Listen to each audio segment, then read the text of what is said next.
Hey there, fellow loom knitters. Flat panels are great, except when you want to add a sleeve, some curves, or some sass. That's where shaping comes in.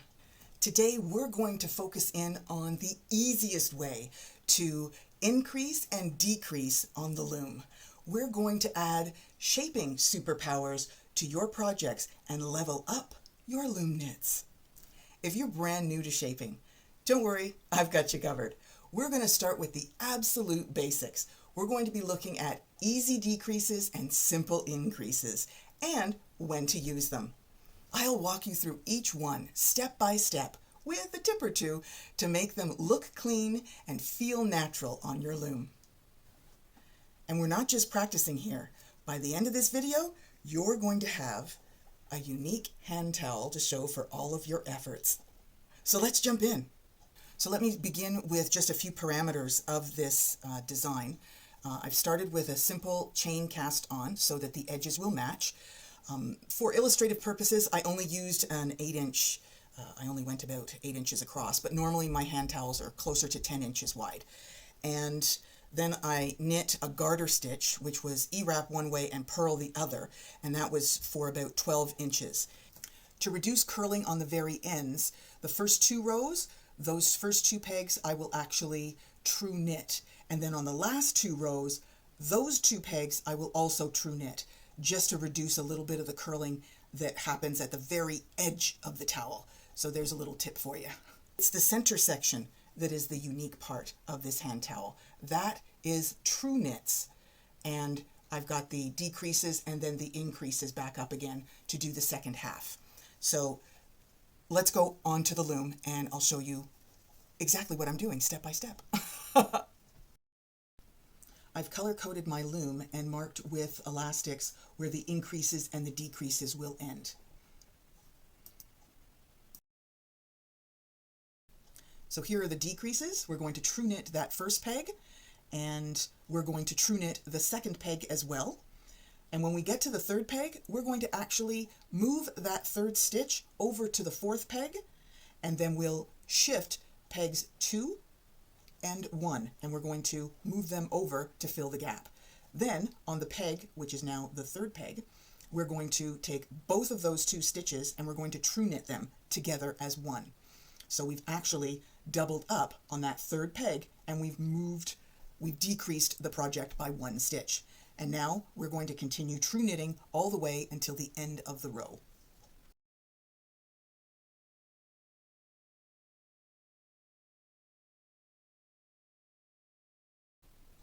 We're going to true knit the last stitch, and we're going to true knit the first stitch as well.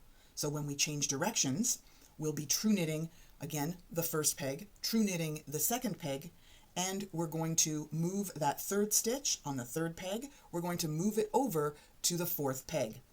Filling the gap, we're going to move or shift the second peg or that second stitch, and we'll move it over, and we'll move the first stitch over as well. So now the gap is gone, and the decrease actually is on the end. So now when we come to that third peg, we will double up, and we will true knit both of those stitches as one.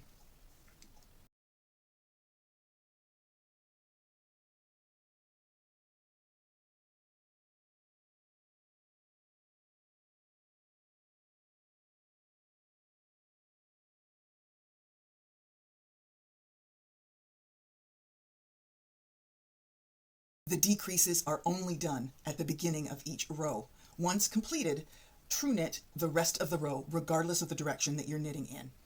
So and we're going to double up on that third peg. Fairly simple.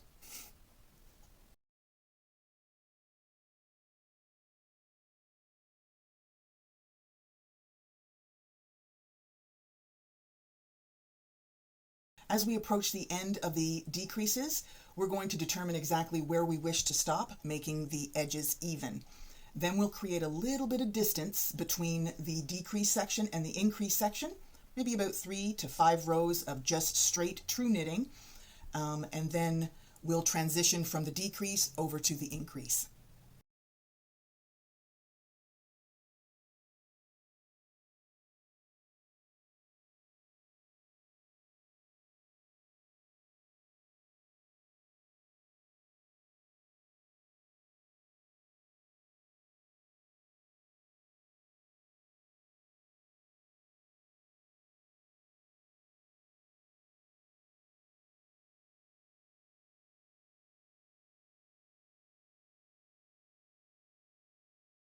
Now you might be concerned with this doubling up of the decrease that you're going to cause a ridge or you're going to feel a bump in your fabric, and you're not. I'd like to apologize at this point in time for choosing this textured yarn for my project. I mean, it feels great, mind you. It's great for towels, but not so much for illustrating what a smooth surface is going to look like. So I created another swatch and I used acrylic, a very smooth yarn. And if you look really closely, you would be able to see where the stitches are doubled up, but you're not going to be able to feel them at all. And I gotta tell you, I'm quite pleased with how it looks. So it is the simplest decrease there is, and I think you'll be pleased with it when you start using it yourself. For the increases, we're going to be doing the make one right and make one left increase. Depending on which way you twist your yarn will determine which way the stitch will lean. So it doesn't work on camera because you're facing me. So you know what? Here's hoping you're watching this alone, because I'm going to ask you to do it with me. So clockwise, if you move clockwise, your stitch will lean left. And if you do counterclockwise, your stitch will lean right. So it's where it ends up at the bottom. So clockwise, it goes this way, and counterclockwise, it goes that way. That's why I say do it with me, because I'm certain it's not working. It's not working on the camera. So let's go back to the loom and we'll create these increases together. I'm going to true knit that first stitch and I'm going to move it over to the empty peg adjacent. I'm then going to true knit the second and move that over to the new loop behind. So I'm moving backwards because I'm expanding now. And on that third peg, it's now empty. So I'm going to gather some slack from the other stitches from the previous row. So I'm going to tug them a little bit, and then I'm going to transfer that that extra yarn from the fourth peg and create a new loop onto the third peg. So at this point in time, I'm now going to twist it in a clockwise manner, and that means I've just made one right. And I'm going to true knit that brand new stitch, and I'm going to true knit all the way to the end of the row. When I get to the end of the row, I am going to true knit that final peg.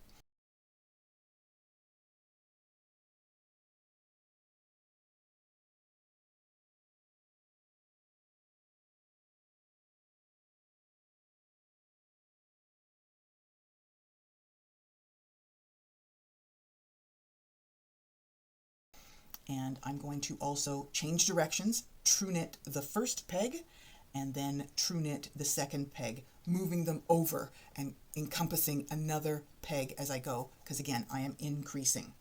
When I get to the third peg, it will be now empty. I'm going to create some slack from the previous row's stitches, and I'm going to look behind my loom, find where that ladder is, that stitch, so that I can transfer the extra slack yarn from the fourth peg onto the third peg.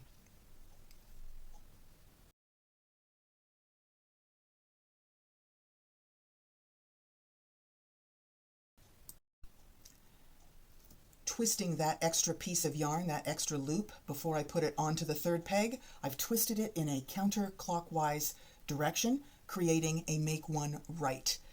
And now I'm going to true knit that brand new stitch on the third peg and continue on my merry way down the row as well.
Something I need to call your attention to for this pattern, when I created that new loop, that extra loop on the increases, I always took the outside post and moved it towards the center of the towel, which means my stitches were leaning in the other direction, towards the edge.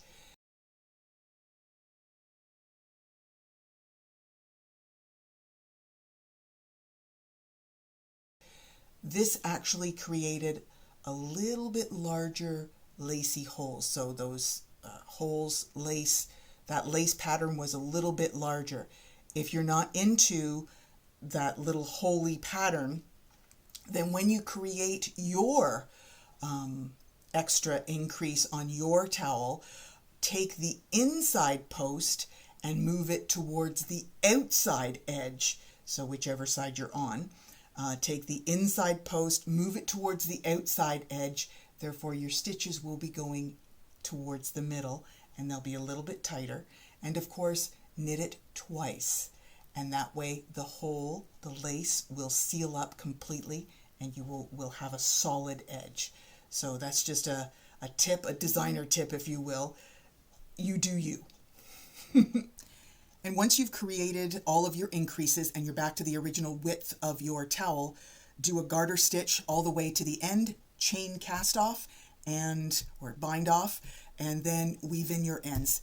That's it. That's the whole towel. And now you've practiced your decreases and your increases, and you've got a towel to show for it. I have mentioned both a chain cast on and a chain bind off in this video. There is another playlist that I've created that is just the basics. So I'm going to leave a link to that at the end, on the end screen. So you can zoom over there if you need a refresher on the chain cast on and the chain bind off. So when do we use increases and decreases? Well, there's several places. Hats, because the crown is not nearly as large as the brim, in most hats anyway. From the elbow down to the wrist, whether you want a tapered sleeve or a bell sleeve, that is also optional, so you'll need the increases and decreases there. And if you're making a skirt in the round, you start at the waist, you come out a little bit more at the hips and a little bit more at the thighs so that the hips don't become a focal point. You can create darts when you're making a sweater or a cardigan. You can put some darts down the back and that would accentuate the girls, and that would also take the eye away from a middle-aged pouch for those of us that have that.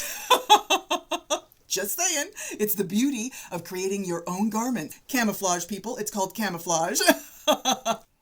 If this helped you learn something new today, hey, give it a thumbs up and subscribe for more ways to learn how to level up your loom knitting, one stitch at a time. I'm Stacey from Stitches by Stacey. Thanks for watching.